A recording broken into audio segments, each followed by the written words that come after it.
The morning sun beat down on the marble steps of the Stanley Mosque Courthouse in downtown Los Angeles. Inside, the air conditioning hummed as people shuffled through security, their faces tight with the stress of legal battles about to unfold. 7-year-old Madison Thornton sat cross-legged on a bench in the hallway, her tablet propped on her knees, a pink bow bouncing in her dark curls as she live-streamed to absolutely no one. "Hi everyone, I'm Maddie Thornton, and today I'm at the divorce court." She beamed at the camera with the confidence of a child who'd grown up around boardrooms and galas. "I heard you can find pretty moms here who are done with their terrible husbands. I'm online looking for a new mom for my dad. He's really great, I promise." Down the hallway, 32-year-old Olivia Chin pushed through the heavy courtroom doors, her best friend Rachel Martinez close behind. "Mom, I'm on my way out. Just sign the papers." Olivia's voice was steady, but Rachel could see her hands shaking slightly. Rachel squeezed her shoulder. "Could get that divorce finalized.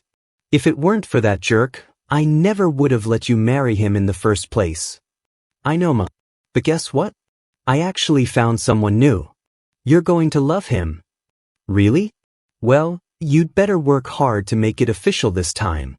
Rachel hung up, shaking her head. "Your mom's something else."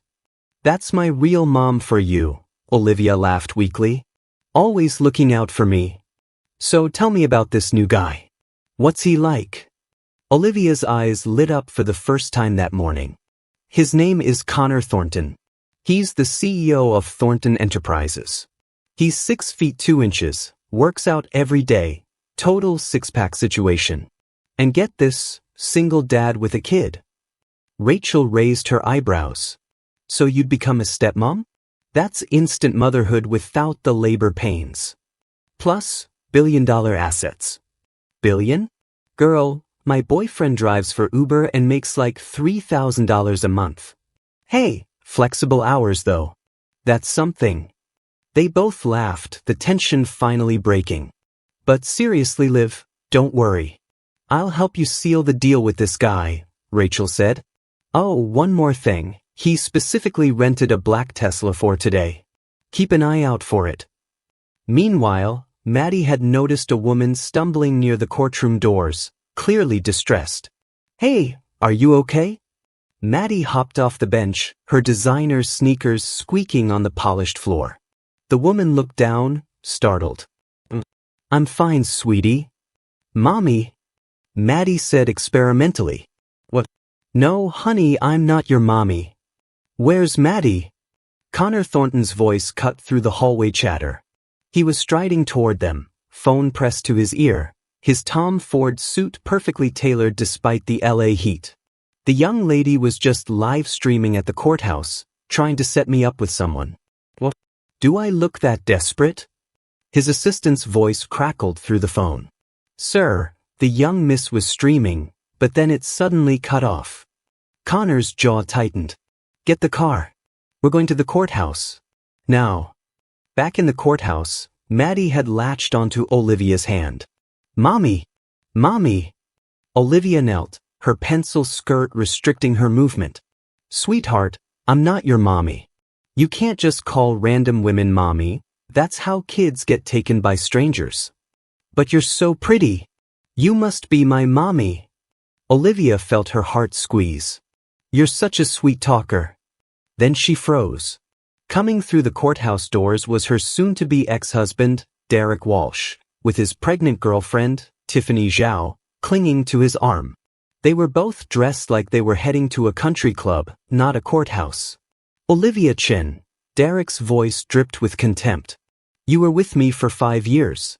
You had a stillbirth. Now with someone else, you already have a cute kid." Olivia's face went white. The memory hit her like a physical blow. The hospital, the sterile smell, the doctor's sympathetic face. "I'm sorry, Miss Chin. Your baby was premature and didn't survive." "I'm not a cute baby," Maddie announced, pulling Olivia back to the present. "I'm Mommy's precious angel." Derek Walsh. Olivia's voice was ice. "That cheating mouth of yours needs to watch what it says. Who I have a baby with is my business." And I'm warning you, if you keep running your mouth, I won't mind sending you back to the hospital for another stay. Why are you still here? Tiffany interjected, her hand protectively over her belly. Weren't you getting divorced? Hurry up and leave. Maddie pulled out her phone. You guys have 1 minute to get ready to celebrate. We're celebrating Mommy's divorce and her marriage to my bargain daddy. It's the young miss. Connor's driver said into his earpiece. Bring the car around fast. Connor himself was already running through the parking garage. Drive faster. I want to see who's bold enough to kidnap my child. Outside the courthouse, Maddie had convinced Olivia and Rachel to wait with her. A small crowd had gathered, including Derek and Tiffany, who were enjoying the show. Cheers to my mom divorcing that scumbag ex-husband. Maddie announced to her phone camera. Where'd that brat come from? Derek sneered. Quite the little actress, huh? Rachel leaned toward Olivia. Girl, you just broke free from that toxic relationship and found this adorable kid? Your luck is finally turning around.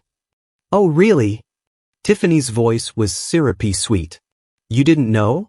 My father is the VP at Thornton Enterprises. Everything the Walsh family has today is thanks to him.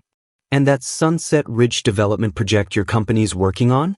He's managing that too. You and I? We're not in the same world anymore. Maddie's eyes widened. Isn't that Daddy's company? But if you beg me now, Tiffany continued, examining her manicured nails, I might be merciful and throw you a little tip to compensate for your circumstances. Let me beg you? Olivia laughed. I think you didn't get beaten down enough just now. Olivia Chin, who else would dare to want you besides me? Derek stepped forward. Don't bother me then. My new husband will be here any second. A new husband? You, a divorcee who can't even have children? If anyone wanted you, I'd become a homeless beggar. Just then, a sleek black Tesla Model S pulled up to the curb, license plate reading HAIA 88888. The custom plate gleamed in the California sun. It's him, right? Olivia whispered to Maddie. That's your dad. Daddy really makes me proud. Maddie squealed. The driver's door opened, and Connor Thornton stepped out, 6 feet 2 inches of controlled power in a charcoal suit that probably cost more than most people's monthly rent. Yo! Rachel couldn't contain herself. Which homeless beggar just said her husband was a beggar? This is your daddy. Yes, Mommy. Do you like him? Olivia felt her mouth go dry. Oh, I like him very much. Derek's face had gone sheet white. Tiffany's grip on his arm tightened, her knuckles white. You're my husband, right? Olivia said, walking toward Connor with a confidence she didn't entirely feel. I've waited long enough. Let's go get that marriage license. Connor looked confused for a split second before Maddie ran to him. Daddy, this is my new mommy. Isn't she perfect? Maddie, what? Connor started. No way, Derek stammered. This is the car you borrowed from some rich friend, right? Some Uber driver buddy? You're trying to impress us with a rental? Oh my God, Rachel stage whispered to Olivia. Your mom would be so proud right now. You really know how to pick them. Connor caught on quickly. His daughter wanted this woman, and this woman clearly needed rescuing from these toxic people. He could play along. Let's go, he said smoothly, offering Olivia his arm. Together. As they walked toward the Tesla, Olivia turned back to Derek and Tiffany. Thanks for today, guys. Thanks for helping my new husband with his acting. Here's a little something for your trouble, just to cover transport and meals. She pulled out $500 bills and let them flutter to the ground. What's going on here? Derek was sweating now despite the cool morning air. Maddie tugged on Connor's sleeve. Daddy, I found you a new mom. She's divorced, you have a kid. The 3 of us will make the perfect family. That's what matters. Connor looked down at his daughter, then at Olivia Chin, who was trying very hard not to cry. Then at the 2 people who'd clearly hurt her. You really like her? He asked Maddie. Aren't you afraid she's like that lady who tried to sell me before? A bad person? She's pretty, Daddy. As pretty as me. Being with her would be nice. Okay, but here's the deal, you can't tell her we're rich. We have to pretend we're just regular people. Can you do that? Why, Daddy? Because I need to know if she likes me for me, not for the money. You understand? Maddie's eyes went wide with understanding. Oh, so we're testing her. Like in the movies. Exactly.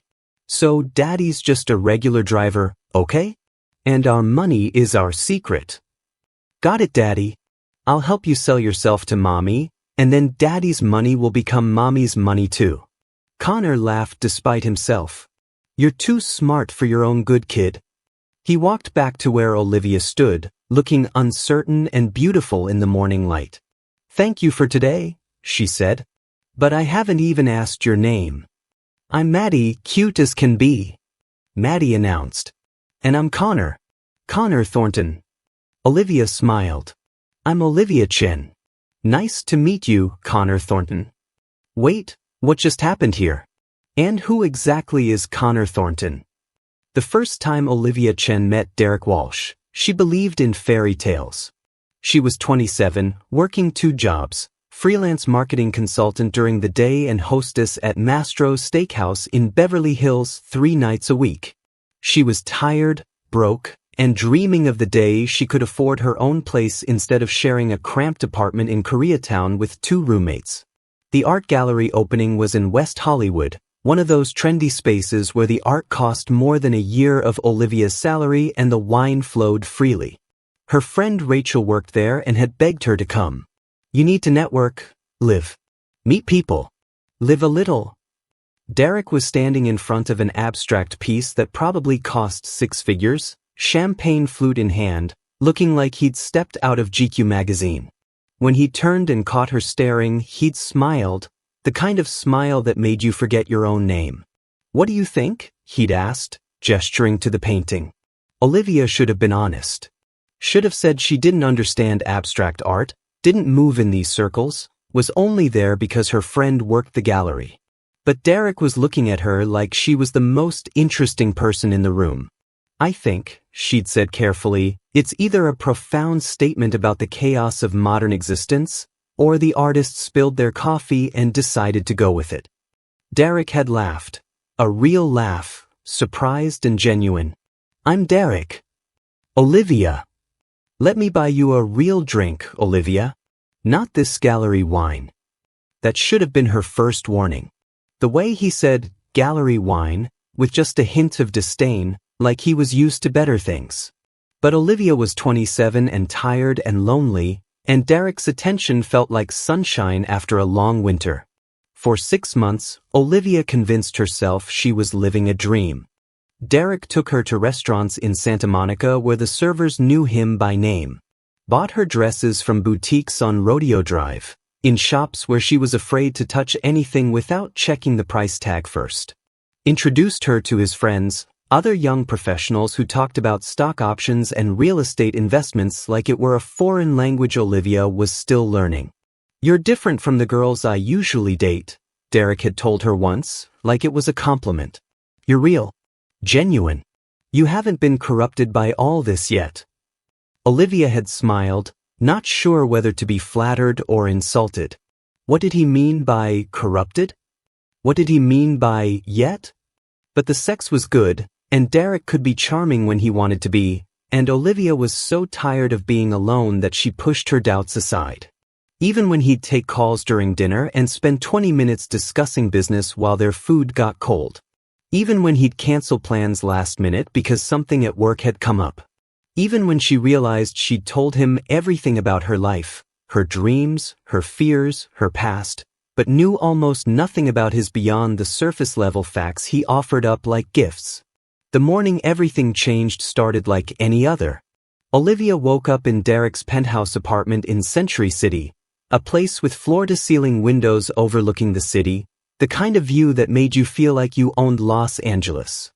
Derek was already gone. She could hear the shower running in the master bathroom. There was a note on the pillow, "Have a meeting this morning." Make yourself breakfast. See you tonight? Olivia had smiled at the note, tucking it into her purse. She was about to get up when the nausea hit her like a wave. She barely made it to the bathroom in time. As she knelt on the cold marble floor, the pieces clicked into place. She'd been tired, emotional. Her period was late, very late. Her hands shook as she texted Rachel, "Need you to pick something up for me. Don't ask questions." 2 hours later, Olivia sat on the edge of Derek's bathtub, 3 positive pregnancy tests lined up on the counter like accusers. Her phone lay beside them, screen dark, displaying Derek's contact information. Her thumb hovered over the call button. What would she say? How did you tell someone that everything was about to change? Was that the carefree relationship he enjoyed about to become something much more complicated? The bathroom door opened, and Derek walked in, towel around his waist, already talking on his phone. He didn't notice Olivia at first, didn't see the tests on the counter. "Yes, Dad, I understand the timeline, but the projections aren't." "Olivia?" He finally saw her tear-stained face, saw the pregnancy tests. His expression went blank. "I'll call you back," he said into the phone, and hung up without waiting for a response. The silence stretched between them, heavy and terrible.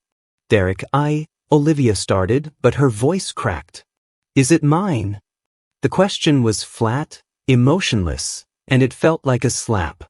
"Of course it's yours," Olivia said, anger cutting through her fear. "How can you even ask that?" Derek ran his hand through his damp hair, pacing the small bathroom like a caged animal. This is okay. We can handle this. There are options. Clinics. I can pay for it. I can pay for it." Olivia stood up, her legs unsteady. "Is that really the first thing you think of? What else am I supposed to think?" Derek's voice rose. "Olivia, we've been together 6 months. I'm 29 years old. I'm trying to establish my career, prove to my father that I can handle responsibility at the company." "I can't." He stopped himself, but the words hung in the air anyway.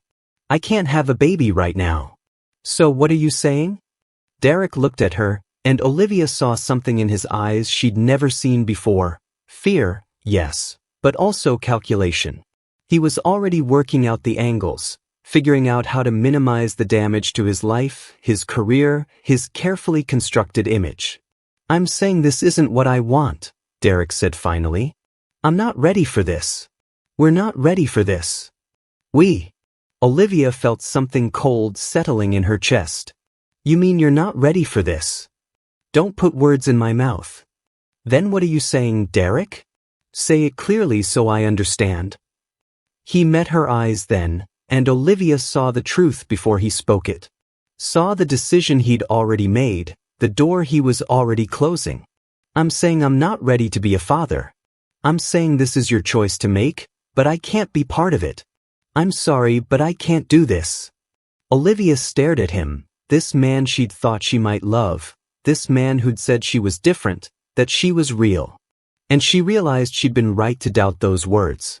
She was different, but only because she'd been willing to overlook his flaws, to forgive his selfishness, to believe that underneath the surface he was someone worth loving. "So that's it," she said quietly. "You're just done." "I'll help you financially," Derek said, already backing toward the door. "For whatever you decide. Just let me know what you need." "What do I need?" Olivia's voice was barely a whisper, but it cut through the room like a knife. "What I need is for you to be a man. To step up. To tell me we'll figure this out together. But you can't do that, can you?" Derek didn't answer. He just grabbed his clothes and left the bathroom, left her standing there with her hands pressed against her still flat stomach, her whole world crumbling around her. She called him 17 times that day. He answered once. "This isn't my problem," Derek had said, his voice flat with a finality that left no room for argument. "You're on your own." Then he blocked her number. Olivia stood in the rain outside her apartment building, a 4th-floor walk-up in Koreatown with water stains on the ceiling and neighbors who fought loudly at 2 a.m. She'd spent the last 3 weeks in a fog, going through the motions of her job while her mind spun in circles. The morning sickness was getting worse. She'd already missed 2 shifts at Mastro's because she couldn't be around food without feeling sick. Her freelance clients were complaining about delayed projects. Her savings account, never impressive to begin with, was dwindling fast. And she was so tired. So tired and so alone and so scared that she stood in the rare Los Angeles rain crying, not even bothering to go inside because the rain felt appropriate somehow, like the universe was crying with her. That's when she saw him for the first time. A black Tesla Model S pulled up across the street, and a man got out, tall, broad-shouldered, wearing a suit that probably cost more than her rent. He had an umbrella, and he was about to open it when he paused, his eyes landing on Olivia. She expected him to look away. Rich men in expensive suits didn't stop for crying women in the rain. They had places to be, important things to do. But he was crossing the street, walking directly toward her. "You're going to catch pneumonia," he said, holding the umbrella over her head. His voice was deep, warm, with just a hint of concern that felt genuine rather than performative. Olivia looked up at him through tear-blurred vision. He was older than Derek, mid-30s, maybe, with dark eyes that held something she hadn't seen in Derek's eyes even at the beginning. Kindness. Real, uncomplicated kindness. "I didn't know who else to call," Olivia whispered, and she wasn't even sure why she was telling this stranger anything. The man studied her for a moment, and Olivia saw his gaze drop briefly to her hand, pressed protectively over her stomach in a gesture she wasn't even aware of making. "Are you okay?" he asked simply. "No," she said, surprising herself with her honesty. "No, I'm really not." He didn't ask for details. Didn't pry. Just reached into his jacket pocket and pulled out a business card, pressing it into her hand. "When you're ready," he said simply, "call me." Olivia looked down at the card. Connor Thornton, CEO, Thornton Enterprises. There was a phone number at the bottom. "I don't understand," Olivia said. "Why would you?" But when she looked up, he was already getting back into his Tesla. The car pulled away, leaving Olivia standing alone in the rain with a stranger's business card clutched in her hand. Who was Connor Thornton? And why did this chance encounter feel like it meant something more? The business card stayed in Olivia's purse for 3 weeks after that courthouse meeting. She told herself she'd throw it away. Told herself it was weird that this man, who turned out to be even richer and more powerful than Derek ever was, had given her his number. But every time she went to toss it in the trash, something stopped her. Now, standing in her modest apartment in Culver City, she'd finally saved enough to get her own place. Olivia looked at the card again. Connor Thornton's number was printed in embossed letters, and beneath it, in elegant script, was an email address. Her phone buzzed. It was Maddie, who'd somehow gotten her number and had been texting her constantly since the courthouse encounter. "Maddie, Mommy. When are you coming over? Daddy made pasta, but it's really bad. Oh, Maddie, he tried to cook. It's so funny.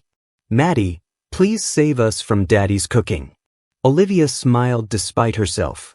The kid was adorable, and something about her reminded Olivia of what she'd lost. Her phone rang. It was Connor. "Hey," his voice was warm through the speaker. "I hope Maddie hasn't been bothering you too much." "Not at all. She's sweet. She's determined to make you her mom, apparently." There was a smile in his voice. "Listen, I know this is unconventional, but would you like to have dinner with us? Nothing formal. Just getting to know each other. Maddie really connected with you, and I trust her judgment."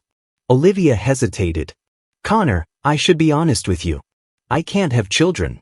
I lost a baby 5 years ago, and the doctors said there were complications. So if you're looking for someone to give Maddie siblings." "Olivia," Connor interrupted gently. "I'm not looking for a baby-making machine. I'm looking for someone genuine. Someone kind. Someone who makes my daughter light up the way you did. Everything else? We can figure it out." Tears pricked at Olivia's eyes. "Dinner sounds nice. Great.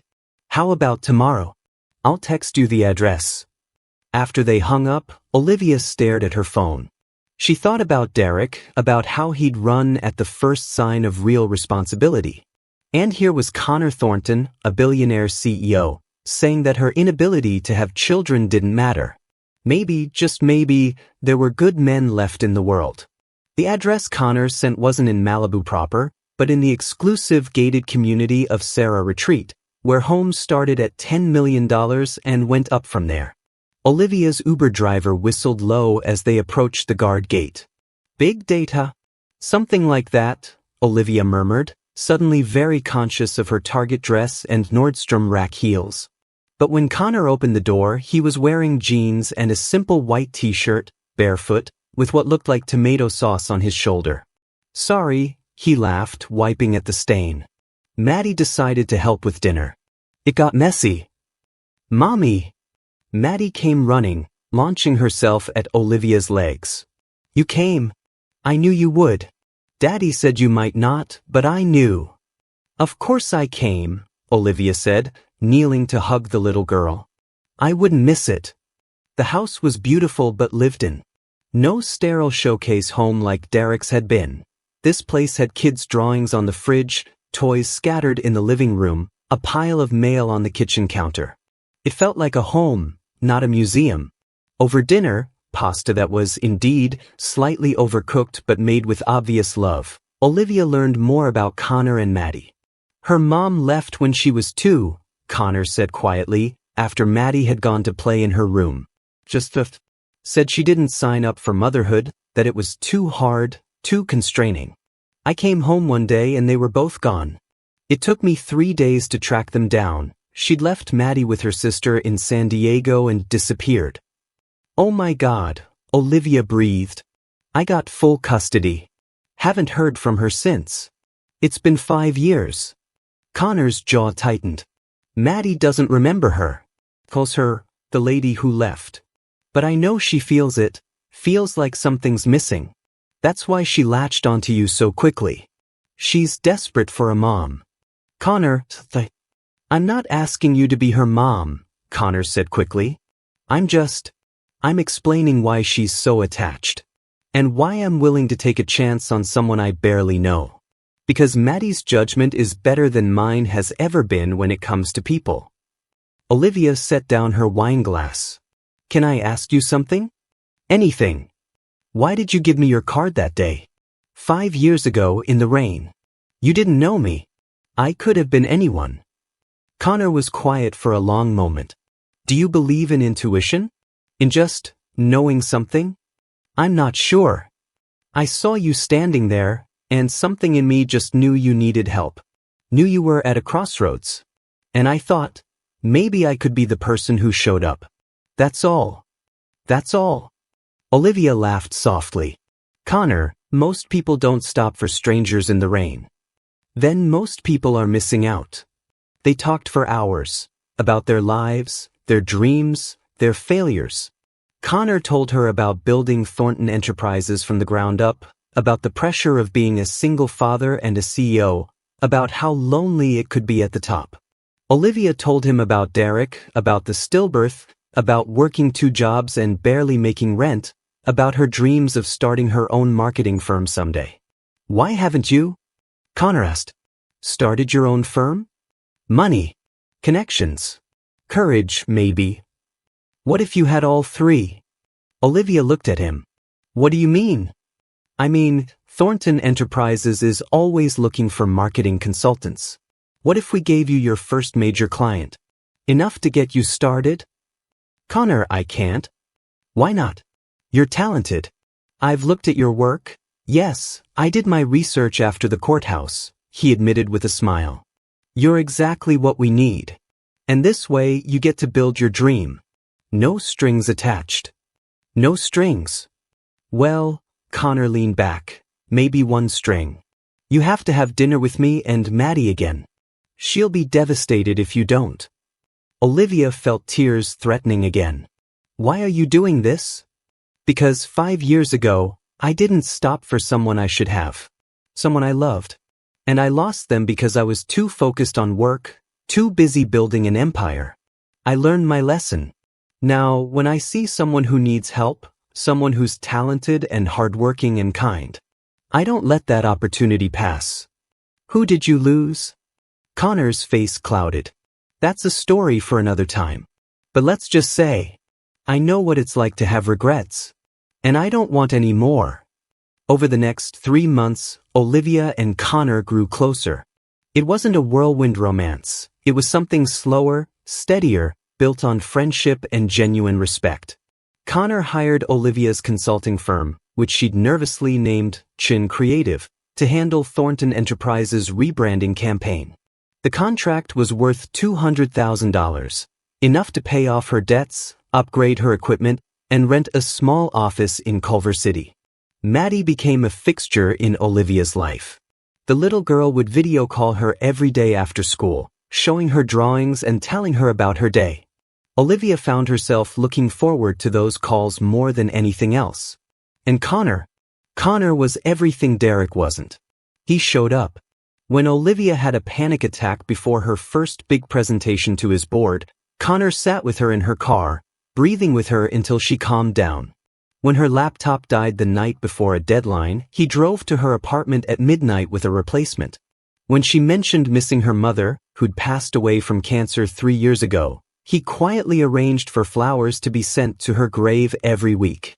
"You don't have to do all this," Olivia said one evening, as they sat on his deck overlooking the Pacific Ocean, Maddie asleep inside. "I know I don't have to," Connor said. "I want to." "Why?" He turned to look at her, and there was something in his eyes that made Olivia's breath catch. "Because I'm falling in love with you, Olivia Chin. And I think you might be falling for me too." Olivia's heart raced. "Connor, you don't have to say anything. I just wanted you to know. No pressure. No expectations. Just the truth." But Olivia did say something. She leaned over and kissed him, soft and sweet and full of all the things she hadn't been able to put into words. When they broke apart, Connor rested his forehead against hers. "I have something to tell you," he said. "Something about Maddie. About where she really came from." What secret was Connor hiding about Maddie? And how would it change everything? Connor's hands were shaking slightly as he pulled out his phone. "There's something you need to know about Maddie. About how she came into my life." Olivia's heart started racing. "Okay. 5 years ago, I attended an engagement party at the Peninsula Hotel in Beverly Hills. It was supposed to be a business obligation, schmoozing with potential investors. But something happened that night that changed my life forever." He showed Olivia a photo on his phone. It was of a hospital bracelet. A tiny one. "Someone drugged me that night. I don't remember much, but I woke up in a hotel room with a woman I didn't know. She was gone by morning. 3 months later, a lawyer contacted me saying a baby had been born, my baby. The mother had signed away all her rights and disappeared." Olivia's breath caught. "Maddie." The lawyer said the mother's family had arranged the whole thing, drugged the woman, set her up in my room, then sold me my own daughter for $2 million. They told me the mother wanted nothing to do with the child. So I took Maddie.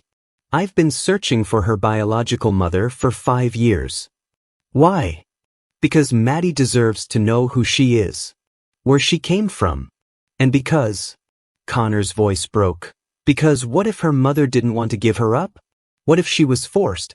What if she's been looking for her baby all this time? Olivia's mind was spinning. 5 years ago, the Peninsula Hotel.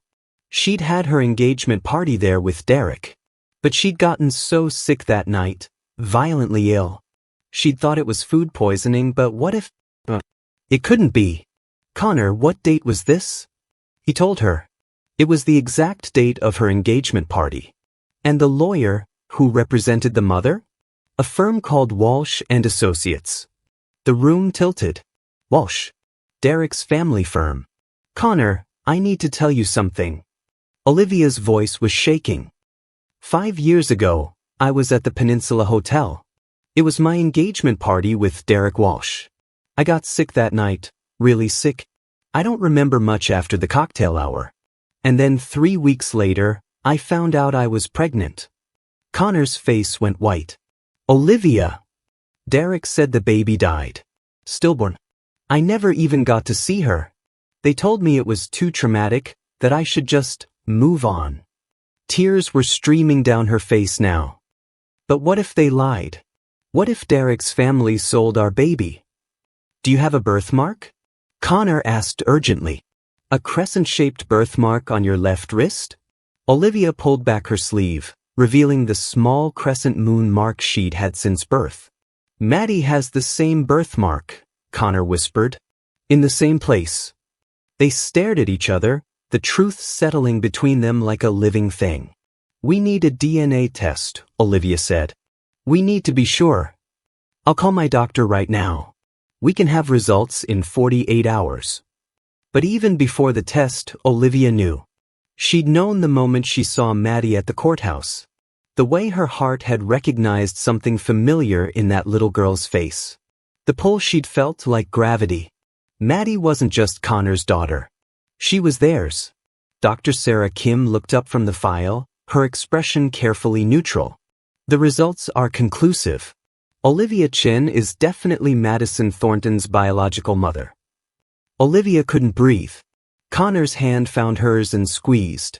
There's more, Dr. Kim continued. Based on the medical records from 5 years ago, it appears that the birth was induced prematurely, at 32 weeks. The baby was healthy, but the records were falsified to indicate stillbirth. This was deliberate medical fraud. The Walsh family, Olivia whispered. They did this. They took my baby and sold her. Connor's jaw was clenched so tight that Olivia could see the muscle jumping. We're going to make them pay for this. But first, Olivia said, wiping her tears, we need to tell Maddie. She deserves to know. They found Maddie in Connor's office, playing on her iPad, completely oblivious to the fact that her entire world was about to change. Hey, sweetheart, Connor said gently. Can we talk to you about something important? Maddie looked up, immediately sensing the serious tone. Did I do something wrong? No, baby, no. Olivia knelt in front of her, taking her small hands. You remember how you kept calling me mommy at the courthouse? Yeah. Because you're so pretty and nice, and I wanted you to be my mommy. Well, sweetheart. Olivia's voice broke. It turns out you were right. I am your mommy. Your real mommy. Maddie's eyes went wide. Really? Like for real? For real. We just got the test back. I'm your biological mother. For a moment, Maddie just stared. Then she launched herself at Olivia, sobbing.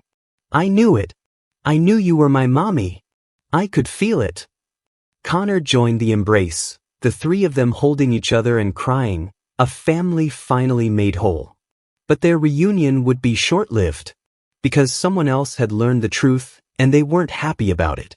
2 weeks after the DNA reveal, Olivia was finally starting to feel like her life was coming together. She had her daughter back.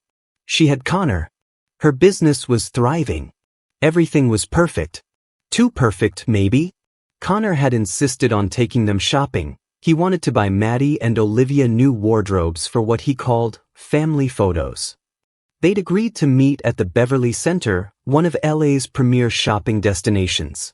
Olivia and Maddie arrived first, browsing through Nordstrom's children's section. Maddie was trying on a cute dress when a familiar, unwelcome voice cut through the department store ambience. Whoa. If it isn't Olivia Chin. Tiffany Zhao stood there, designer shopping bags in hand, Derek lurking behind her like a nervous shadow. Tiffany's baby bump was prominent now under her Gucci maternity dress. Tiffany. Derek. Olivia's voice was ice. What are you doing here? Shopping, obviously.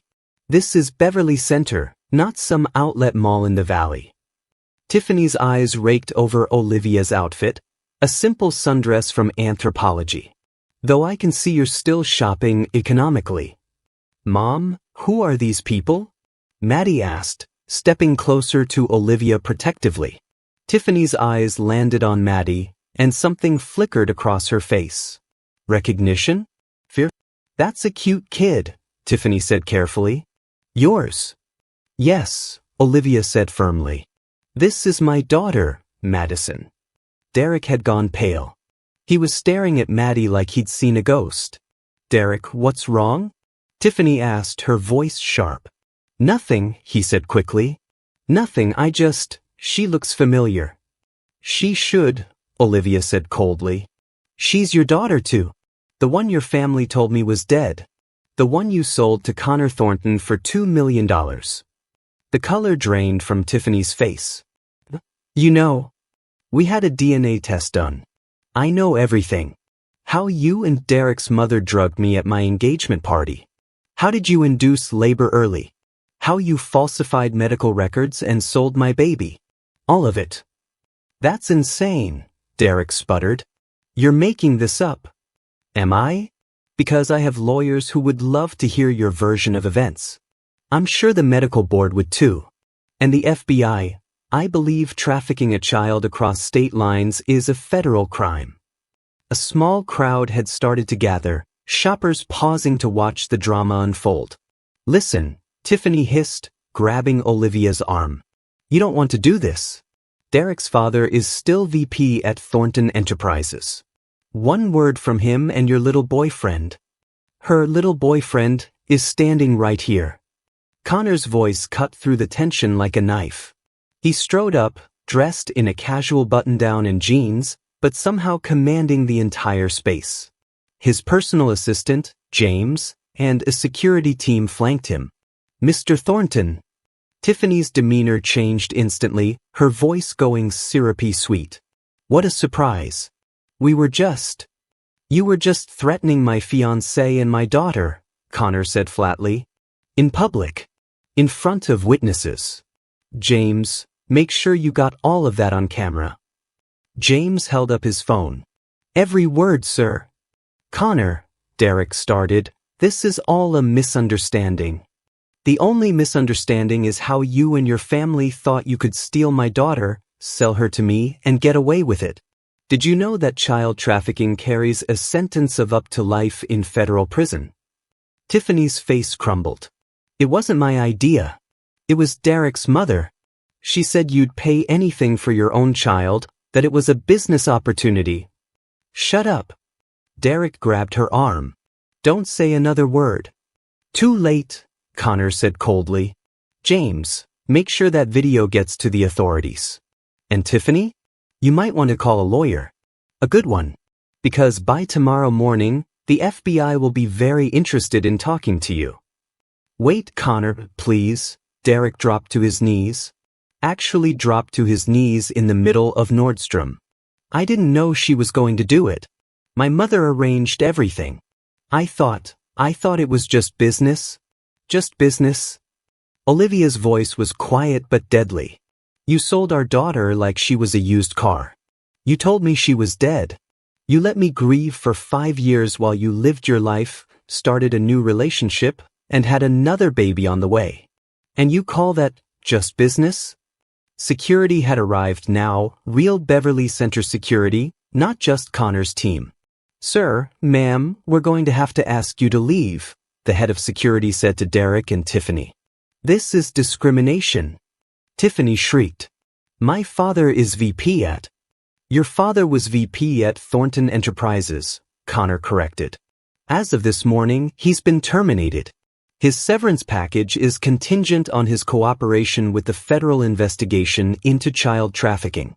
If I were you, I'd worry less about shopping and more about getting a good lawyer. As security escorted Derek and Tiffany out, both of them screaming about lawsuits and discrimination, the crowd that had gathered burst into applause. Maddie tugged on Connor's sleeve. Daddy, you were so cool. Like a superhero. Connor knelt, his expression softening. That's because I'm protecting my family. That's what daddies do. And mommies, Maddie said, hugging Olivia. My real mommy. An employee approached timidly. Mr. Thornton? I'm the store manager. On behalf of Nordstrom, I'd like to offer you our Platinum VIP service today. Anything you or your family wants, it's on the house. That's not necessary, Connor started. Please, sir. It would be our honor. What those people did was horrible. Let us make your family's day a little better. Connor looked at Olivia, who nodded, still a bit shell-shocked. Okay, Connor said. But I'm paying. Just give us your best personal shopper and some privacy. As they were led to a private shopping suite, Maddie whispered loudly, Daddy, are we done pretending to be poor now? Connor and Olivia exchanged glances. Yes, sweetheart, Connor said. I think that experiment is over. But one question remained. How would Olivia react when she learned the full extent of Connor's wealth? The personal shopper, an elegant woman named Camille, had brought out what seemed like half the store. Dresses, shoes, jewelry, accessories, all designer, all expensive, all laid out like a treasure trove. Olivia felt overwhelmed. Connor, this is too much. I can't. You can, Connor said gently. Olivia, there's something I need to tell you. Something I should have told you weeks ago. Maddie perked up. Are you finally telling her, Daddy? Yes, sweetheart. Finally. Connor took Olivia's hands and led her to a plush couch in the suite. Maddie plopped down next to them, swinging her legs excitedly. When we met at the courthouse, Connor began, and Maddie called you Mommy, I made a decision. I asked Maddie to pretend we weren't wealthy. I told her we were just regular people, that I was a driver, that we lived modestly. I needed to know if you'd want me for me, not for my money. Olivia's stomach sank. What are you saying? I'm saying I lied to you. About a lot of things. Connor pulled out his phone and showed her his Forbes profile. I'm not just Connor Thornton, CEO of a small company. Thornton Enterprises is valued at $12 billion. We have holdings in tech, real estate, renewable energy, and aerospace. I'm the 47th richest person in America. Olivia stared at the screen, then at Connor, then back at the screen. 12 billion? With AB, Maddie added helpfully. The apartment in Malibu isn't just a beach house. It's a 15,000 square foot estate worth $45 million. I own homes in Aspen, New York, and Hawaii. I have a private jet. A helicopter. More cars than I can keep track of. Olivia stood up, pacing the small space. Why didn't you tell me? Because every woman I've dated since my divorce has wanted me for my money. Every single one. They'd pretend to like me, but really, they just saw dollar signs. And after what happened with Maddie's mother, after being drugged and having my daughter sold back to me, I couldn't trust anyone. So you lied to me. I tested you, Connor corrected. And you passed. Olivia, you fell in love with Connor the driver. The guy who supposedly lived in a modest apartment and drove a Tesla for work. You offered to help me with expenses. You worried about me being able to afford things. You loved me when you thought I had nothing. That's true, Mommy, Maddie said. You told Daddy you'd take care of him even if he couldn't afford nice things. You said love was more important than money. Olivia sat back down heavily. I feel like I don't even know you. You know me better than anyone, Connor said urgently. The man who held you when you had panic attacks, that's me. The man who sent flowers to your mother's grave, that's me. The man who stayed up all night helping you with your presentations, that's me. The money doesn't change who I am. It's just what I have. It changes everything, Olivia said. Connor, I'm not in your league. I'm just a marketing consultant from Koreatown. My biggest client is you.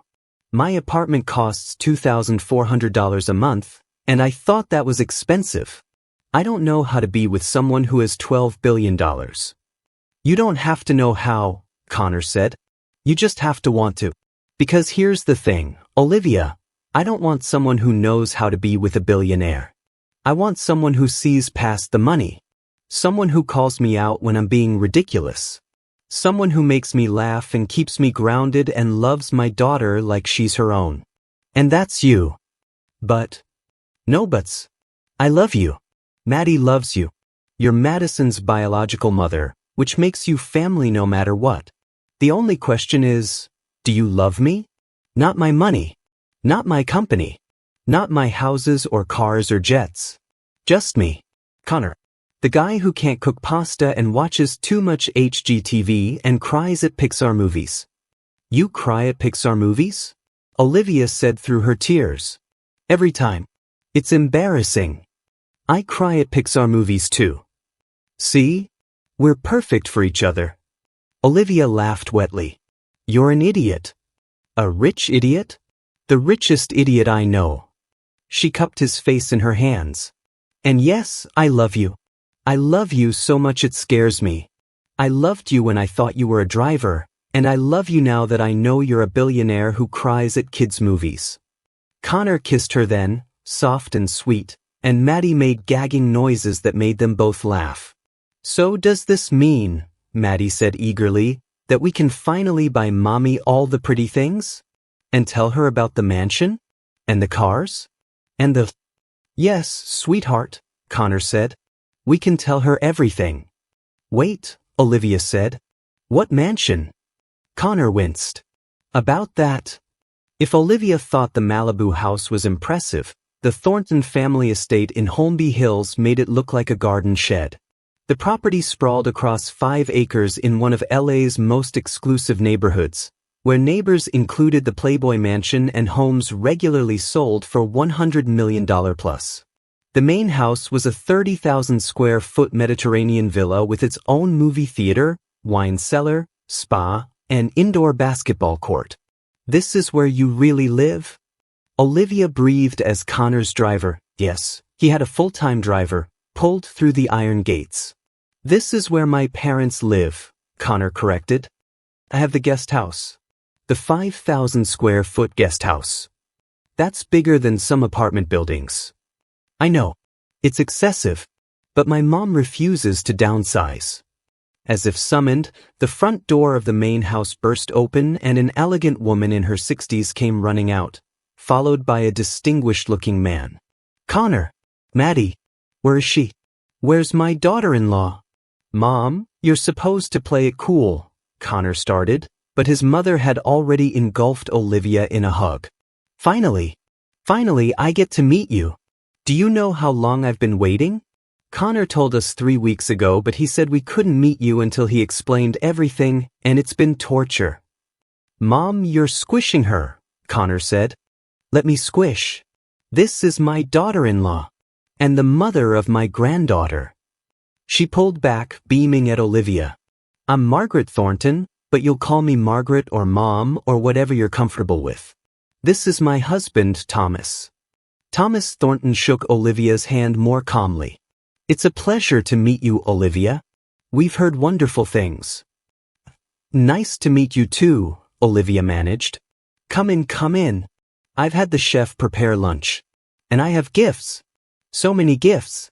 Thomas, get the gifts. The inside of the house was even more impressive than the outside. Museum-quality art hung on the walls. Fresh flowers, dozens of arrangements, perfumed the air.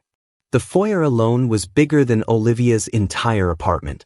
I know it's a lot, Margaret said, noticing Olivia's overwhelmed expression. But it's just stuff, honey. Just stuff. What matters is family. And your family now. Margaret has been shopping for you for 3 weeks, Thomas said dryly. I had to take away her credit cards twice. I got them back, Margaret said cheerfully. Now, Olivia, what do you think of diamonds? Because I have this heirloom set. Mom, Connor interrupted. Maybe let Olivia breathe for 5 seconds? But Olivia was looking at a photo on the mantel. It was of Connor, much younger, holding a baby.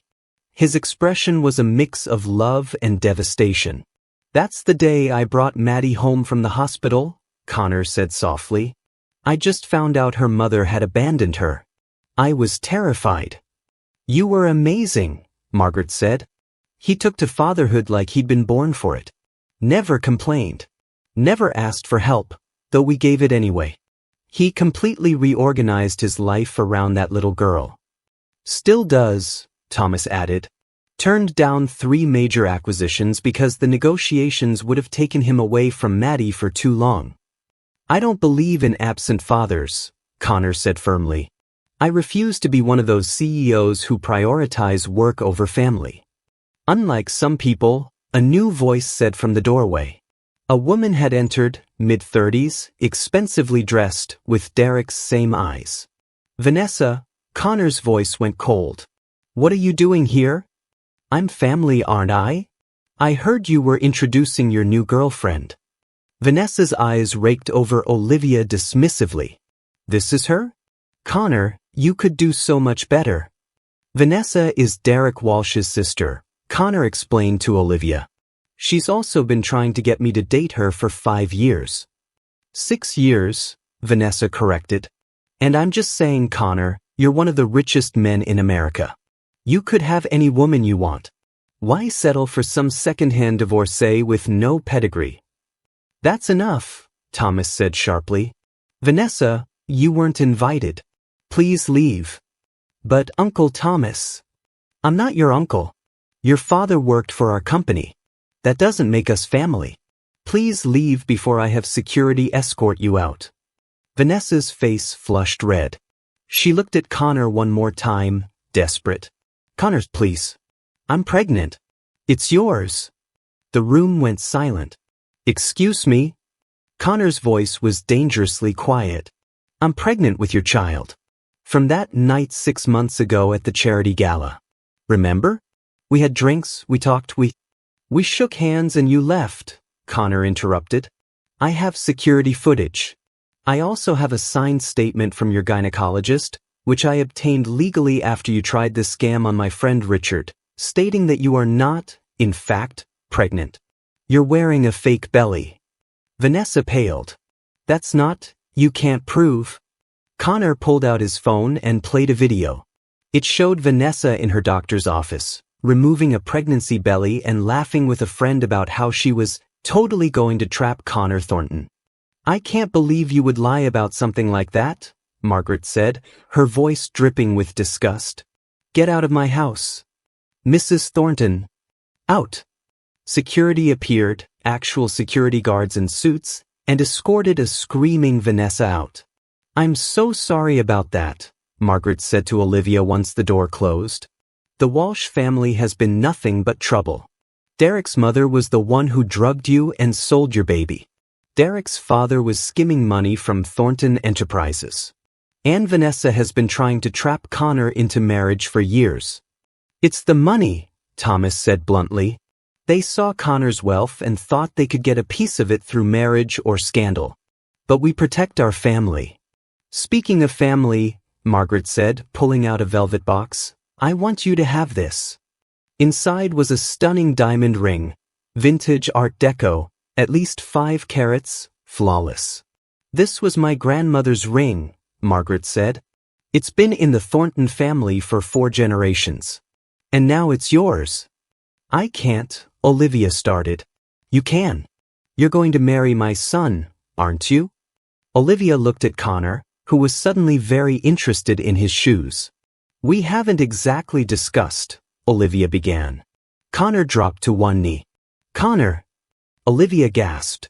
I was going to plan something elaborate, Connor said. Sunset on the beach, violins, the whole thing. But my mom just gave you the ring, so I guess we're doing this now. Connor Thornton, you get up right now. Olivia Chin, I love you. I loved you when I saw you crying in the rain 5 years ago. I loved you when Maddie called you mommy at the courthouse. I loved you when you thought I was just a driver and offered to help with my rent. And I love you now, knowing that you love me for me, not for the billions in my bank account. Will you marry me? Maddie was bouncing up and down. Say yes, mommy. Say yes. Olivia was crying. You're doing this in front of your parents? I wanted witnesses so you can't back out later. You're terrible at proposals. Is that a yes? Yes, you idiot. Yes, I'll marry you. The room erupted in cheers. Margaret was crying. Thomas was actually smiling. Maddie launched herself at both of them, shrieking with joy. Connor pulled Olivia into his arms as the FBI led Derek, Tiffany, and the lawyers out in handcuffs. Are you okay? He asked. I'm perfect, she said. But Connor, They were going to release fake evidence. They were going to try to destroy your reputation. Let them try. Everyone who matters knows the truth. And even if they didn't, even if the whole world thought you were a gold digger, I'd still choose you. Every time. Even if it costs you billions? Especially if it costs me billions. Because money can be remade. Business deals can be redone. But I only get one Olivia Chin. One chance at this family. And nothing is worth more than that. Maddie came running in. Apparently she'd been waiting in Connor's office with Margaret. Did the bad people get arrested? She asked eagerly. They did, sweetheart, Connor said. Good. Because nobody messes with my family. She grabbed both Connor and Olivia's hands. Can we get ice cream now? All this drama made me hungry. They laughed, all three of them, and as they left Thornton Enterprises headquarters, Olivia realized something. She'd started this journey thinking she was broken, damaged, a divorcee who'd lost everything and would never have a family. But she'd been wrong. She hadn't lost a family. She'd found one. Not through blood or obligation or social pressure, but through choice. Through love. Through showing up every single day and choosing each other.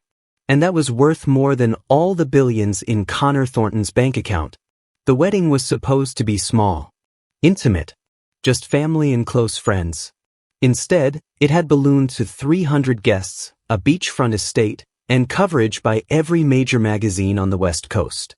Margaret had taken over planning and couldn't help herself. I only have one son, she'd said. Let me go overboard. Olivia stood in the bridal suite, looking at herself in the mirror. The dress was Vera Wang, delicate lace, form-fitting, a train that went on forever. Margaret's diamond jewelry glittered at her throat and wrists. She looked like a princess. She felt like herself. You ready? Rachel asked. She was Olivia's maid of honor, dressed in a soft blue gown. I've never been more ready for anything, Olivia said. Maddie burst in, wearing a flower girl dress that made her look like a tiny fairy princess. Mommy, Daddy says we have to start now because he can't wait anymore. He says if you don't come down, he's coming up here. Olivia laughed. Tell him I'm on my way. The ceremony was perfect. The sun was setting over the Pacific, painting everything gold and pink. The guests were seated in white chairs, the aisle scattered with rose petals. A string quartet played softly. And at the end of the aisle stood Connor, looking at her like she was the only person in the world. Maddie walked down first, scattering petals and waving at everyone she knew, which was everyone. The kid had never met a stranger. Then Olivia, walking alone because that's how she wanted it. She didn't need anyone to give her away. She was choosing this for herself. When she reached Connor, he was crying. You're not supposed to cry until the vows, she whispered. Can't help it, he whispered back. You're too beautiful. The ceremony was brief. They'd written their own vows, and both kept them simple. I promise to show up, Connor said. Every day. For every moment. For the rest of our lives.